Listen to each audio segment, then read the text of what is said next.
अस्सलामुअलैकुम प्यारे नाजरीन, कैसे आप सब। उम्मीद करता हूँ कि सब खैरियत होंगे, काफ़ी अच्छे होंगे। अल्लाह आपको शादो आबाद रखे।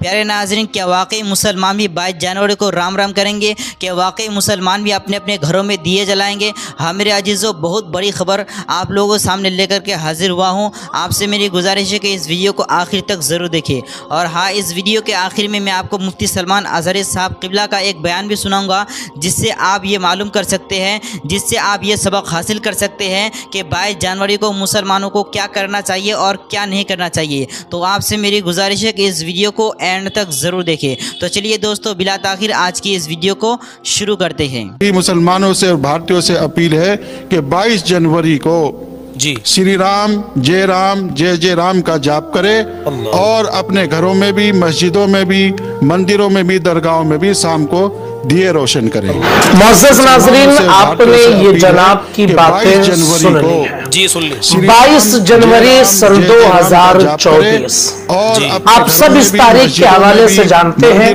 कि इसी तारीख और इसी डेट में राम मंदिर के उद्घाटन का ऐलान किया गया है और मीडिया चैनल से लेकर जगह जगह पर इसके हवाले से उत्सव और खुशी का माहौल किया जा रहा है और लोग कर रहे हैं। कुछ ऐसे नेता हैं जो इस तारीख को लेकर मुसलमानों को वरगलाने, भड़काने का काम कर रहे हैं और कुछ इंसाहब जैसे हैं तो वो मुसलमानों को शिक्षा देने की कोशिश कर रहे हैं, मुसलमानों को बता रहे हैं कि तुम्हें क्या करना चाहिए। जी जी याद रख लीजिए कि इस वीडियो के जरिए मैं ये पैगाम जरूर देना चाहूंगा कि हमें कोई खास एक्टिविटी करने की जरूरत नहीं है 22 जनवरी को।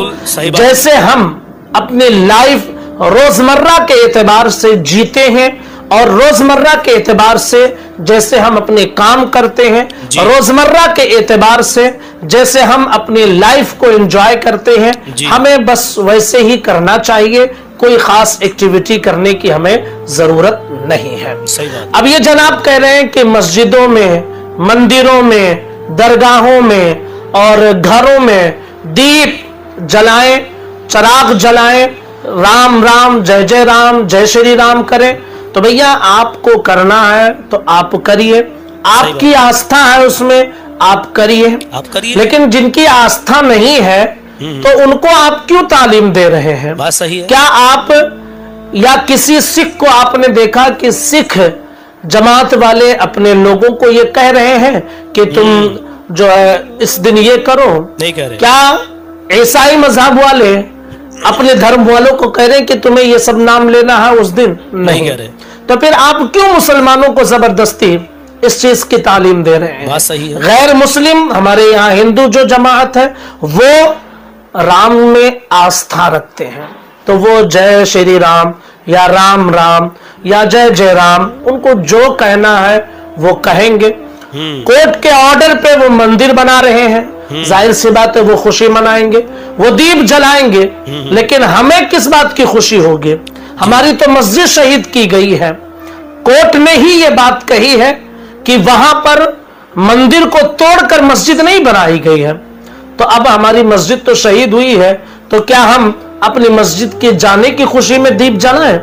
क्या अपनी मस्जिद के जाने की खुशी में हम घर में चरागा करें? आखिर किस लिए हम दीप जलाएं, किस लिए चराग करें? नहीं जला। और जहां तक बात रही कि राम राम जय राम श्री राम ये सब कहने की, तो वो आप कहिए, आपकी आस्था होगी, आप पूजा करते होंगे तो आप कहिए, लेकिन कोई मुसलमान जो ईमान वाला है, जिसने ये कहा है ला इलाहा इल्लल्लाह मुहम्मदुर रसूलुल्लाह, जिसने ये कहा है आमन्तु बिल्लाहि कमा हुआ बि अस्माइहि व सिफातिहि व क़बिलतु जमीअ अहकामिहि, जिसने ये कहा है आमन्तु बिल्लाहि व मलाइकतिहि व कुतुबिहि व रुसुलिहि वल यौमिल आखिर वल क़द्रि खैरिहि व शर्रिहि मिन अल्लाह तआला वल बअथ बअदल मौत, जिसने ये इकरार किया है कि अल्लाह के सिवा कोई इबादत के लायक नहीं है। मोहम्मद सल्लल्लाहु अलैहि वसल्लम अल्लाह के रसूल और उसके बंदे हैं, जिसने ये इकरार किया है कि हम अपने रब पर ईमान लाए हैं, हम रसूलों पर ईमान लाए हैं, फरिश्तों पर ईमान लाए हैं, आसमानी किताबों पर ईमान लाए हैं, कयामत के दिन पर ईमान लाए हैं, कयामत के बाद जिंदा किए जाने पर ईमान लाए हैं। तो वो अल्लाह को छोड़कर किसी और के बारगाह में, किसी और के सामने अपना सर क्यों झुकाएगा? अगर आप इबादत करते हैं, आप पूजा करते हैं, आपकी आस्था है, आप करें, लेकिन कोई मुसलमान क्यों करेगा? अल्लाह पाक इरशाद फरमाता है कि शिर्क एक ऐसा गुनाह है जिसे अल्लाह रब्बुल इज्जत माफ नहीं फरमाएगा। हम अल्लाह को छोड़कर किसी की इबादत नहीं करते हैं, तो हम कोई खास एक्टिविटी 22 जनवरी को क्यों करें और क्यों हमें करने के लिए कहा जाए? जिसकी आस्था है, जो करना चाहता है वो करे, लेकिन मुसलमानों को वरगलाने या धमकाने की कोशिश न की जाए। अस्सलामु अलैकुम व रहमतुल्लाहि व बरकातुहू। खालिद बिन वलीद को याद करो जी। एक लश्कर लेकर के वो एक इलाके में गए थे। खालिद बिन वलीद, उस अजीम मुजाहिद की बात कर रहा हूँ, रज़ी अल्लाह तआला अन्हु। एक लश्कर लेकर, नौजवानों का लश्कर था, एक ईसाई किले का मुहासरा कर लिया जी। और किले का मुहासरा करने के बाद अंदर सख्त लोग थे, मुकाबला कर रहे थे जी। लेकिन किला फतह नहीं जी। अब अंदर वालों ने ये मशवरा कर लिया, जो बड़ा राहिब था, पादरी था, कहा ये खालिद बिन वलीद है, इससे लड़ना आसान नहीं है, ये जहां जाता है फतह के झंडे गाड़ कर आता है। सुभान अल्लाह।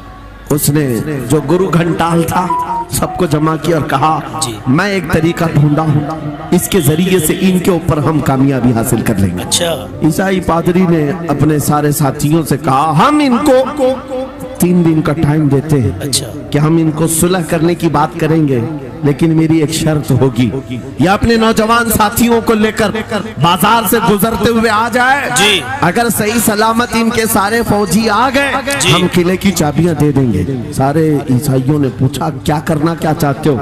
उस पादरी ने कहा मुल्क की मशहूर खूबसूरत लड़कियों को और जरो जवाहरात को मैं रास्ते पर बिछा दूंगा, नंगी लड़कियों को खड़ा कर रखूंगा।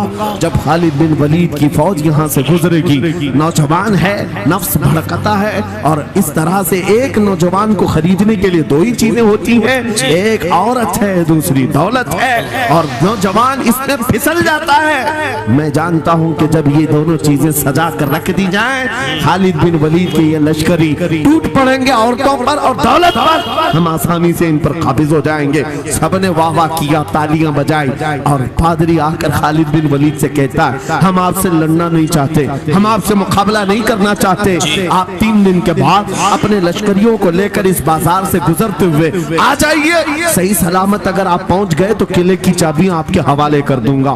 तवज्जो, खालिद बिन वलीद ने कहा मंजूर है, ये शर्त मैं इत्तेफाक करता हूँ। वापस आए, अपने साथियों से कहा जंग नहीं करनी है, लेकिन एक ही शर्त उन्होंने रखा है, 3 दिन के बाद इस बाजार से गुजर कर हमें जाना है, लेकिन कोई ना कोई हरबा तो होगा, कोई ना कोई साजिश तो होगी, हर चीज के लिए तैयार रहना।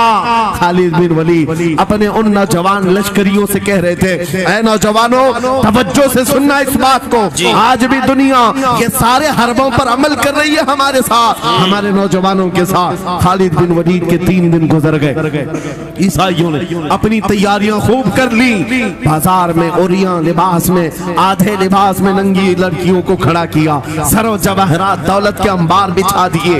जब खालिद बिन वलीद के सिपाही मैदान में गुजरते हुए उस बाजार में आते हैं, पहला कदम रखा था, नजरें पड़ गई, खालिद बिन वलीद रुक गए, पलट गए, अपने लश्करियों से कहा वही आज मैं तुमसे कह रहा हूँ। उन्होंने कहा था ऐ नौजवानों, ऐ रसूलुल्लाह के शहदाइयों, तुम्हारी इम्तिहान का दिन है, आज तुम्हारे इम्तिहान का दिन है। अगर तुम्हारा कदम फिसल गया, सुबह क़यामत तक तुम पर लानतों की फटकार होगी, और अगर जमा कहा सुबह क़यामत तक अल्लाह की रहमत के फूल बरसाए जाएंगे। नौजवानों ने पूछा करना क्या है हमें, आज कौन से इम्तिहान में कामयाब होने का तरीका क्या है इस इम्तिहान में। खालिद बिन वलीद ने कहा कुछ न करना, बस अपने रसूल की सुन्नत पर अमल करना।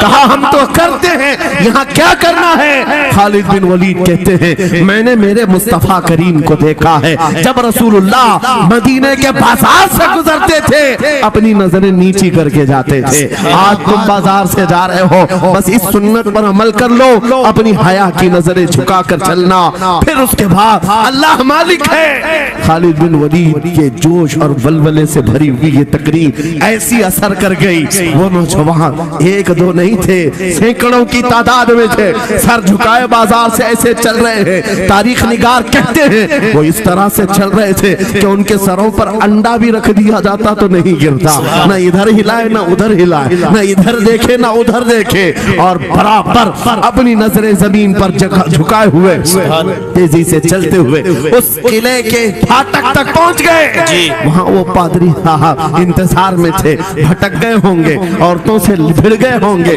दौलत जमा कर रहे होंगे, मगर ये दीवाने ठुकराते हुए हर दौलत और उरियानियत को उस किले के फाटक तक पहुंच गए। पादरी सामने आया, किले की चाबियां वादे के मुताबिक खालिद बिन वलीद की गोद में डाल दिया और कहा एक बात बताओ ऐ खालिद, एक बात तो बताओ, ये जो तुमने जमात, ये जो तुमने लश्कर जमा किया है सिपाहियों का, ये इंसान है या फरिश्ते हैं, इनके दिल है या नहीं, इनकी ख्वाहिशात है या नहीं, इनके जिस्मों में नफ्स है या नहीं। हमने मुल्क की सबसे खूबसूरत तरीन औरतों को खड़ा कर दिया था, दौलत को बिछा दिया था, इनमें से एक भी उसकी तरफ तवज्जो नहीं किया।